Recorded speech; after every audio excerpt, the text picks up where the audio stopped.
November bersemi. Selamat pagi, Ibu. Selamat pagi peserta didikku yang hebat. Silakan duduk. Menerapkan protokol kesehatan ya. Tuhan Yesus, keberkahan kami akan memuliakan pelajaran kami, tetapi kami mohon Tuhan boleh menyertai kami, sehingga apa yang kami pelajari boleh menjadi berkat bagi kami. Terima kasih Tuhan, dalam nama Yesus, amin.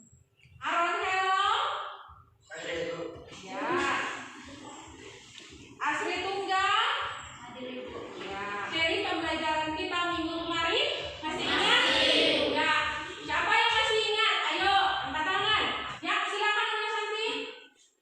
Materi pertemuan kemarin tentang pemahaman peta dan konten peta. Manfaatan peta bagi kehidupan manusia. Ya, silakan Nona Yeko, silakan. Peta memiliki fungsi yang beragam dan kehidupan antara lain. 1. Ya. Menunjukkan lokasi suatu tempat. Peta Nusa Tenggara Timur berarti peta tersebut menunjukkan lokasi dari provinsi Nusa Tenggara Timur. Oke, mempermudah kita mengetahui tentang peta, maka apa yang harus kita ketahui di sana? Siapa yang bisa? Ya, Nona Ulan, silakan. Komponen peta. Agar mudah dibaca dan dipahami, maka sebuah peta memerlukan komponen-komponen tertentu. Ya, seperti 1. Judul peta. ya. Judul peta merupakan identitas satu nama untuk menjelaskan. Hari ini kita akan melanjutkan materi pembelajaran kita, yaitu tentang letak dan luas Indonesia. Dari Sabang sampai Merauke, berjajar pulau-pulau itu Indonesia. Yang menjadi tujuan pembelajaran kita hari ini, yang pertama dari aspek pengetahuan, yaitu membedakan letak Indonesia secara astronomis, geografis, dan geologis. Yang kedua, mendeteksi pengaruh letak Indonesia secara astronomis, geografis, dan geologis. Yang ketiga, menyimpulkan luas Indonesia dan pengaruhnya. Dan yang keempat, yang merupakan tujuan pembelajaran keterampilan, yaitu menghasilkan data potensi Provinsi Nusa Tenggara Timur yang dapat dikembangkan. Sistem penilaian dari pengetahuan, yaitu melalui tes evaluasi. Lalu yang kedua, melalui keterampilan dalam bentuk diskusi, dan sistem penilaiannya dalam bentuk rubrik diskusi. KKM pembelajaran kita adalah 70. Bahwa 70 berarti akan mengikuti program remedial, sementara atas sama dengan 70 maka mengikuti program pengayaan. Demikian sampai di situ dapat dipahami peserta didik bisa? Bisa. Oke, kalau bisa maka kita akan masuk ke materi kita hari ini, yaitu tentang letak dan luas Indonesia. Nah, coba peserta didik mengamati gambar yang ada pada slide berikut ini. Coba diamati. Didikku sekalian, berdasarkan hasil pengamatan nanti, peserta didik dapat menemukan jawaban atas materi yang akan kita pelajari hari ini. Bisa disampaikan ini peta apa? Tidak tahu. Berarti ini masalah atau tidak? Masalah. Untuk menemukan masalah yang ada pada gambar ini, maka coba peserta didik mengeluarkan bahan ajar dan membaca tentang materi letak dan luas Indonesia. Kan tentang masalah yang ada pada gambar ini? Saya Bu. Ya, silakan Nak. Gambar 1 tentang letak astronomis Indonesia, gambar 2 tentang geografis Indonesia, gambar 3 tentang letak geologis Indonesia. Ya, berikan tepuk tangan. Jadi mendengarkan materi yang Ibu sampaikan, yaitu yang pertama tentang letak astronomi, garis lintang dan garis bujur 6 derajat lintang utara sampai 11 derajat lintang selatan. Ya, beriklim tropis. Bagi atas 3 daerah waktu, letak Indonesia secara geografis. Budaya dari negara lain yang tidak sesuai dengan budaya Indonesia, misalnya Berada pada 3 lempeng, yaitu lempeng Eurasia di bagian utara, letak geologis yaitu yang pertama. Indonesia memiliki banyak gunung api persegi. Nah, menurut Badan Geospasial Informasi, demikian materi kita hari ini peserta didikku sekalian tentang letak dan luas Indonesia. Silakan untuk melanjutkan diskusi. Pertama, ketuanya adalah Nona Santi. Ini akan mendiskusikan tentang yang pertama, iklim. Jadi terhadap daratan dan lahan yang tidak ada, silakan untuk didiskusikan. Waktunya adalah hanya 10 menit. Sudah selesai? Sudah. Oke, kalau sudah selesai maka dipersilakan untuk kelompok 1 mempresentasikan hasil kerja kelompoknya. Kemudian nanti yang menyangga adalah kelompok 2. Kami mengambil kesimpulan iklim yang ada di Nusa Tenggara Timur yaitu berkarakteristik iklim kering. Ya, iklimnya iklim kering ya. Kemudian Potensi yang dapat dikembangkan yaitu tanaman pertanian dan perkebunan seperti padi, jagung, jenis kacang-kacangan, kelapa, ketela, nanas, pohon lontar yang berada di Pulau Lote, Sabu, dan Timor. Industri kerajinan dan tenun ikat, industri makanan dan minuman dari buah dan daun kelor, dan juga lain-lainnya.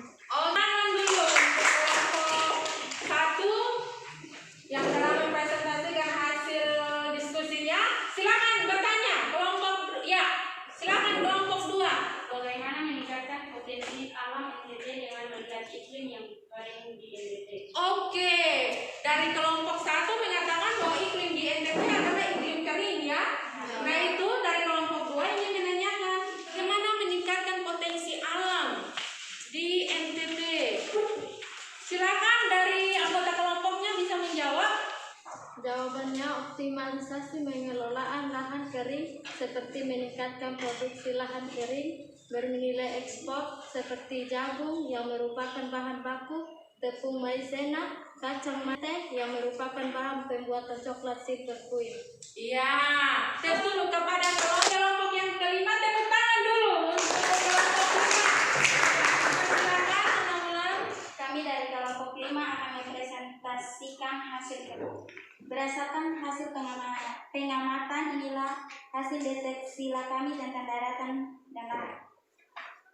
Karakteristiknya adalah berbukit-bukit, tanah vulkanik di daerah Flores dan Alor, sabana yang luas di Sumba dan Timur Rote dan Sabu. Potensi yang dapat dikembangkan adalah industri pertanian, perkebunan, peternakan, dan biogas, industri wisata agro, industri kerajinan, dan tenun ikat. Iya. Tepuk tangan. Pemenangnya adalah kelompok 1. Silakan. Menyangga kelompok 5. Bagaimana upaya melestarikan laut NTT agar terus menghasilkan sumber daya yang optimal? Iya. Jawabannya adalah pertama, menangkap dengan nasi seperti nelayan di Kabupaten Lepata. Yang kedua, tidak menggunakan bom. Ketiga, menjaga terumbu karang tempat tinggal ikan. Yang keempat, tidak membuang sampah ke laut. Maka demikian diskusi kita hari ini peserta didik sekalian. Apa yang bisa menyimpulkan kesimpulan diskusi kita hari ini? Oke, silakan Nona. Kesimpulan diskusi, Nusa Tenggara Timur beriklim kering sehingga cocok untuk pengembangan industri pertanian, perkebunan, peternakan dan biogas, industri wisata agro, industri kerajinan dan tenun ikat, industri rumput laut, industri garam. Tepuk tangan dulu. Kesimpulan materi dari 4 tujuan pembelajaran yang kita pelajari hari ini, yaitu memberikan keuntungan yang begitu banyak terhadap Indonesia, namun juga memberikan dampak yang negatif terhadap wilayah Indonesia. Letak Indonesia memiliki dampak positif untuk kemajuan bangsa dan dampak negatif bagi kemunduran kemajuan bangsa, sehingga peserta didik perlu memiliki sikap integritas, mandiri, nasionalis, dan cinta tanah air agar bisa mendeteksi dan mengelola, kemudian menghasilkan hasil yang optimal yang bisa memberikan umpan balik. Letak suatu tempat di permukaan bumi tidak hanya sekadar menunjukkan posisinya di antara tempat lainnya. Letak suatu tempat menunjukkan pula karakteristik tempat tersebut. Sebagai contoh, suatu tempat berada di daerah pantai memiliki karakteristik tempatnya bersuhu tinggi, berupa dataran rendah, sebagian masyarakatnya bekerja sebagai nelayan dan petani. Sedangkan daerah pegunungan suhunya dingin, dataran tinggi, sebagai masyarakatnya bekerja sebagai petani sayuran dan beternak. Oke, tepuk tangan dulu kepada mereka semua. Ibu sekalian, apakah pekerjaannya sudah selesai dikerjakan? Sudah. Oke, kalau sudah silakan untuk dikumpulkan.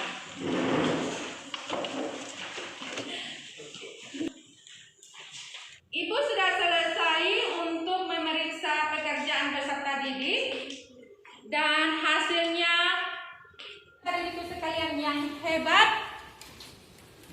Nilai tertinggi adalah kelompok 1. Tepuk tangan. 270. Kemudian yang berikut adalah kelompok 5 dengan nilai 260. Sudah bagus-bagus, cuma perlu lagi untuk meningkatkan keaktifan kelompoknya pada pertemuan yang akan datang ya. Pengetahuan, tepuk tangan dulu karena nilainya tuntas lebih dari pertemuan yang kemarin. Nilainya di atas KKM, maka tidak ada remedial, tetapi pengayaan adalah tentang pengaruh letak Indonesia. Dengan pembelajaran kita hari ini, apakah menyenangkan? Menyenangkan. Apakah puas? Puas. Dapat dipahami? Dapat dipahami. Oke, kalau sudah dapat dipahami, pada pertemuan berikut kita akan belajar tentang sumber daya alam dan sumber daya maritim yang ada pada Indonesia. Oke, demikian pengetahuan untuk pertemuan selanjutnya. Dan sebagai tugas untuk peserta didik membaca materi tersebut dari internet yang terkait dengan dia. Peserta didikku sekalian yang menjadi pembelajaran kita hari ini, sebelum kita berpisah, mari petugas yang memimpin doa tutup. Anakmu sehingga kegiatan kami hari ini telah selesai Tuhan. Tiba saatnya